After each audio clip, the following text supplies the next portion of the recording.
মেয়ে তার শ্বশুর বাড়িতে যাওয়ার আগে বাবাকে ডেকে বলল, বাবা, আমাদের ঘরের সামনে যে গাছটা আছে, গাছটা সেখানে ভালো দেখাচ্ছে না, ঘরের পেছনে নিয়ে লাগিও, গাছটা ভালো হবে।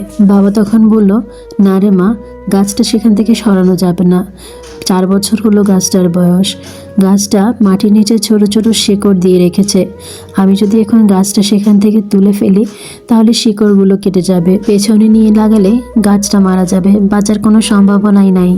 তারপর মেয়েটা চুপ হয়ে গেল। ছলো ছলো নয়নে বাবাকে আবারও জিজ্ঞেস করলো, সত্যি বাবা, গাছটা বাঁচার কি কোনো সম্ভাবনা নাই? গাছটাকে কি কোনোভাবেই বাঁচানো যাবে না? তখন বাবা বলল, হ্যাঁ, বাঁচানো যাবে, তবে প্রতিদিন গাছটাতে পানি দিতে হবে, প্রচুর পরিমাণে যত্ন নিতে হবে, গাছটার খেয়াল রাখতে হবে। যদি পর্যাপ্ত পরিমাণে যত্ন নেওয়া হয়, লক্ষ্য রাখা হয়, তাহলে গাছটা হয়তো আবার বেঁচে উঠবে। তখন মেয়েটা তার বাবার দিকে তাকিয়ে অঝরে কেঁদে উঠল। বলল, বাবারে, মাত্র 4 বছর এই গাছটা এখানে আছে, এখন যদি এই গাছটা বাড়ির পেছনে নিয়ে লাগানো হয়, তাহলে যদি গাছটা মারা যায়, আমি তো তোমার সংসারে 20টা বছর ধরে আছি, এই সংসারে আমার মায়া, মমতা, ভালোবাসা সব কিছু ঘিরে আছে।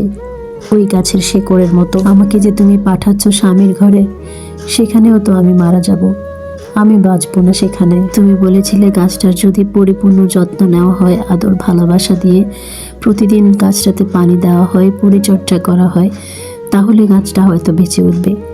কিন্তু আমার স্বামী যে আমাকে সেভাবে ভালোবাসবে, যত্ন নেবে, আগলে রাখবে, তার তো কোনো গ্যারান্টি নাই। তাহলে তুমি আমাকে কেন শ্বশুর বাড়ি পাঠিয়ে দিচ্ছ? কেন তোমার এই সংসার থেকে আমাকে ছিন্ন করে দিচ্ছ? কেন আমাকে পর করে দিচ্ছ? কেন এই সংসারে ছড়িয়ে ছিটিয়ে থাকা আমার শিকড়গুলো কেটে দিচ্ছ? তখন বাবা ও মেয়ের দিকে তাকিয়ে অঝরে কাঁদতে লাগলো।